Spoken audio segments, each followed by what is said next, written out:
Mom, help! We have no money or food. My mother-in-law took away everything from us. I saw my daughter, with whom I lost touch after she got married, for the first time in several years. I had believed she was living happily with her child, but I noticed a stark difference in her appearance compared to a few years ago, and she looked worn and battered. I began to suspect that my daughter had been mistreated by her in-laws all this time. Realizing this, I grabbed her hand, held my grandchild in my arm, and dashed away. All right, let's get out of here as soon as possible. After managing to escape to our home, my daughter burst into tears. Thank you, Mom. I really mean it. Thank you. We've finally escaped from Grandma's house. Thank you. My daughter was sobbing like a child, and my grandchild was overjoyed. Seeing them like this, I was relieved that I was able to help before it was too late. However, in the following days, her mother-in-law started causing a commotion. My daughter-in-law and grandchild were kidnapped. The culprit is her biological mother. My name is Presley. I'm a 56-year-old hairdresser. I run a beauty salon at home with my 25-year-old daughter, Elsie, who is also a hairdresser. I divorced shortly after giving birth to my daughter, and since then, I've been a single mother, raising her on my own. We've been living together, just the two of us, from her early childhood, and we've spent a lot of time together, so my daughter and I would argue often. I would say that we are so close that we argue. My relationship with my daughter remained the same, even when she started working with me, and we've run our salon quite harmoniously. My beauty salon is small in scale, but fortunately, the number of customers who keep coming back to our salon to the point we can call them our regulars was increasing.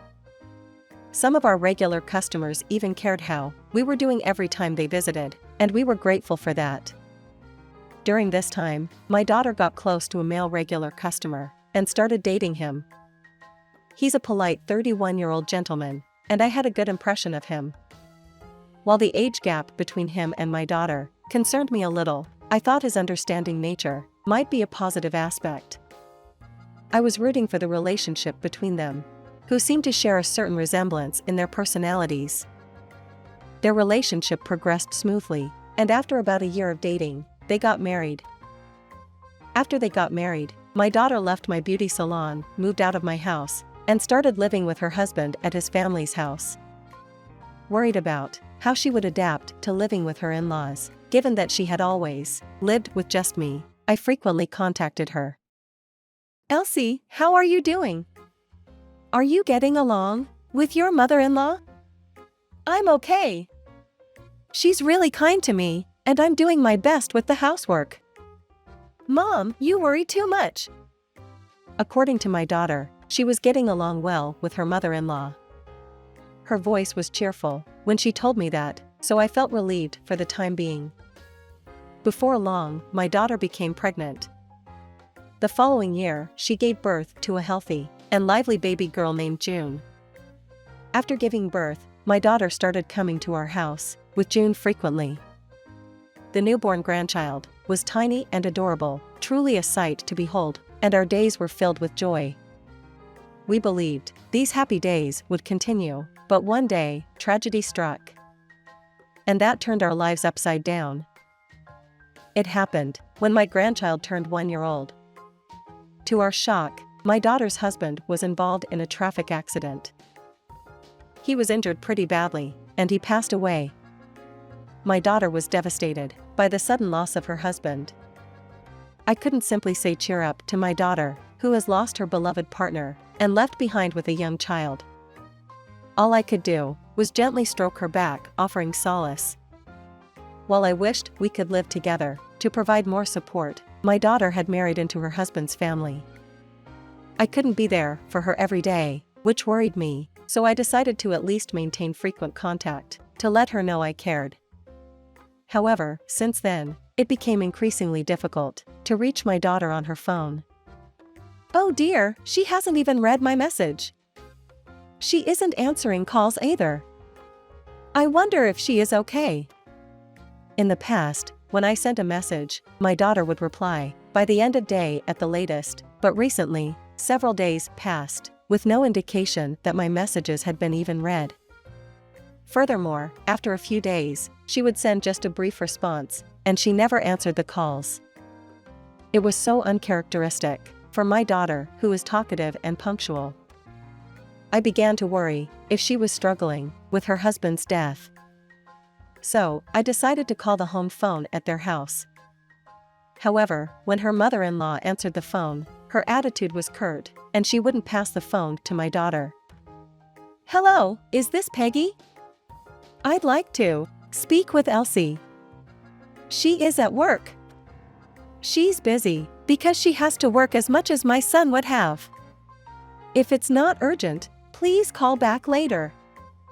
I tried calling at different times, but her mother-in-law hung up the phone each time, saying that she was too busy. I also told her that I wanted to visit my daughter on her day off, but she kept coming up with excuses and refused to let me see my daughter, so I couldn't check on my daughter's well-being in person. This situation continued for a while until one day, I started receiving messages from my daughter again. However, the content was different from before, filled with bitter and hurtful messages. "Why do you keep bothering me with calls and messages? Stop it. I never said this before, but because you were a single mother, I had to go through a lot. Why did you even get divorced? I've been always embarrassed because I didn't have a father. It's terrible that I'm going to make my daughter go through the same thing." I was shocked by the various resentful and rejecting words in the messages from my daughter. As my daughter pointed out, I was indeed a single mother and couldn't rely on my parents, so I've made my daughter compromise in various situations, be it in our daily life or during events, since she was little, and I was aware of that. Thus, her harsh messages weighed heavily on my heart, and I began to feel increasingly cornered, wondering if she was suffering because of me. To top it off, I received a message saying, "My mother-in-law is kinder and more beautiful, and she treats me like a real daughter. She's so different from you, who isn't here for me when I'm going through a tough time," and I was devastated. I used to believe we had built a good relationship, despite our occasional arguments, but maybe that was just my perspective. I could hear the sound of the trust that had existed between my daughter and me crumbling, and my world turned dark. If my daughter is rejecting me to this extent, perhaps it's better if I don't contact her anymore. It's not so much for her sake, but for my own. I can't bear to be further denied by my daughter. I was feeling that way, and I couldn't contact my daughter after that. As a result, we drifted apart over the years, and about 3 years had passed. One day, as my grandchild's 4th birthday was approaching, and I really wanted to give her some birthday money that year, I decided to reach out to her mother-in-law. I had hardly been in touch with her over the past 3 years, so I nervously made the call. "June's birthday is coming soon, and I'd like to give her some birthday money," I hesitantly said, expecting the usual cold response from her mother-in-law. However, to my surprise, she responded with a cheerful voice. "Oh, that's perfect. We have a family memorial service coming up, so you should come too. You can bring June's birthday money with you at that time."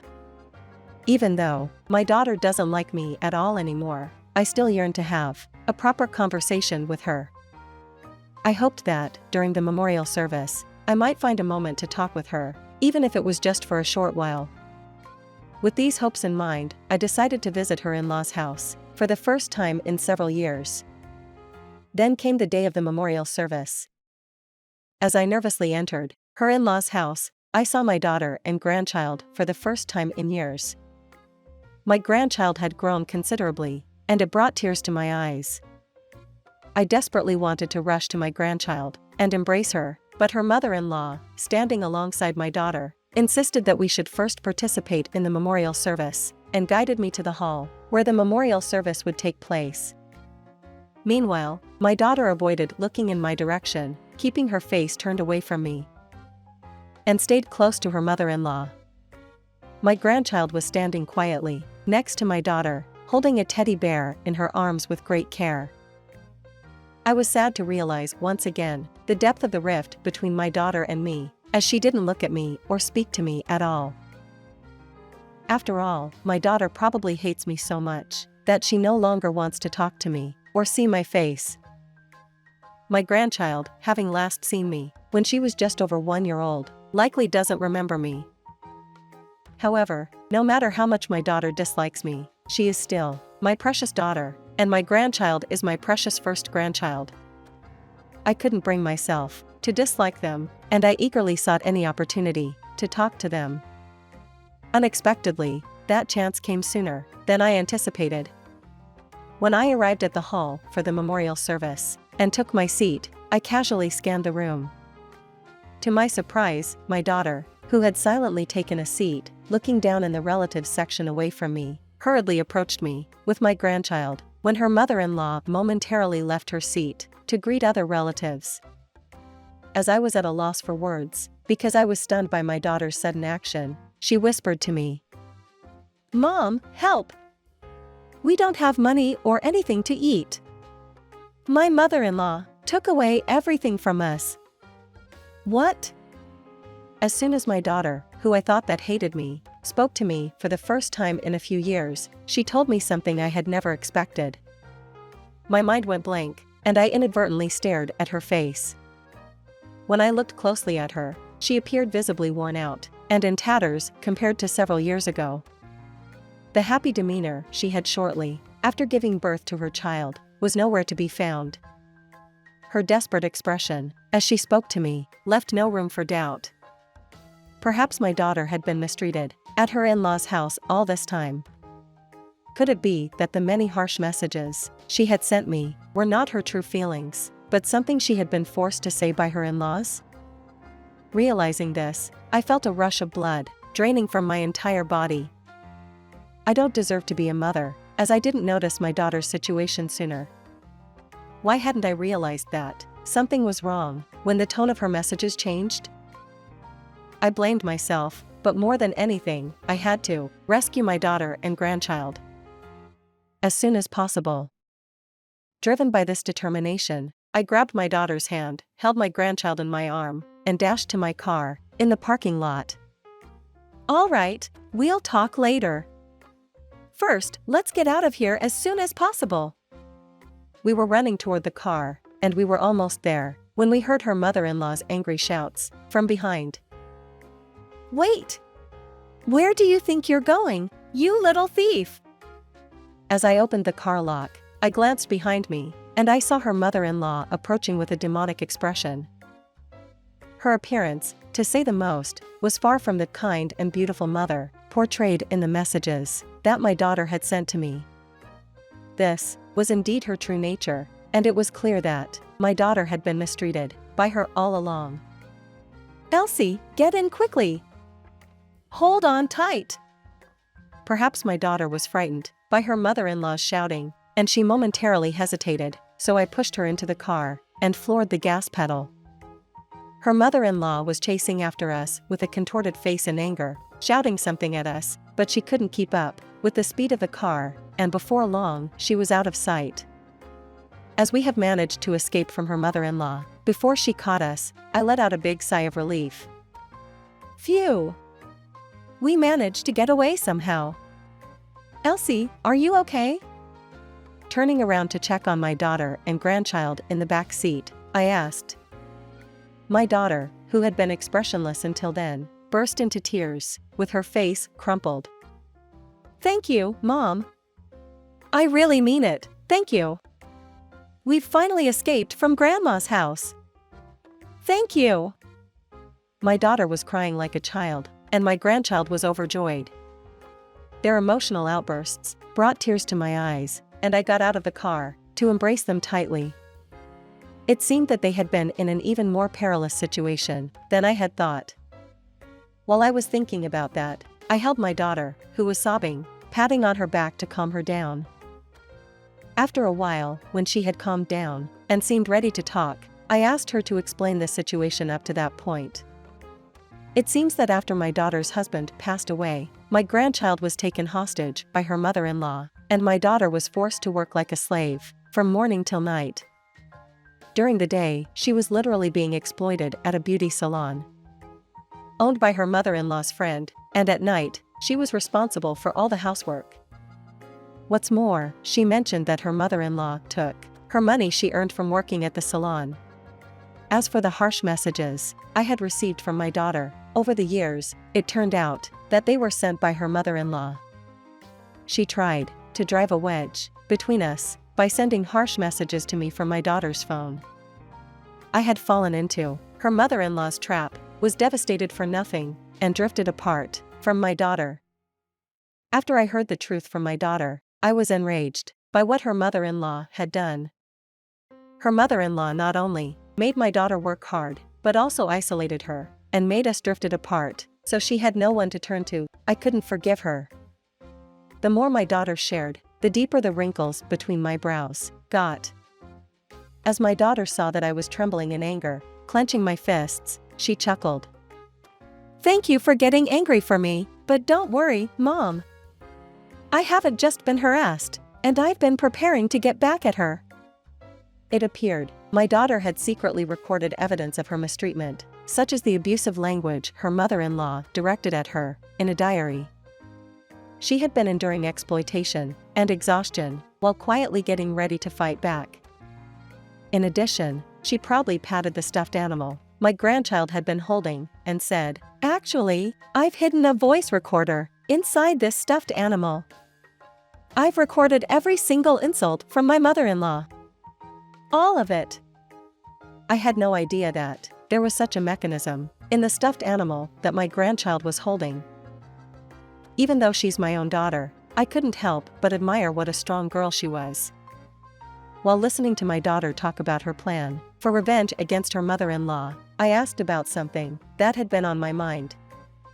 "By the way, I wonder why your mother-in-law asked me to come to the memorial service.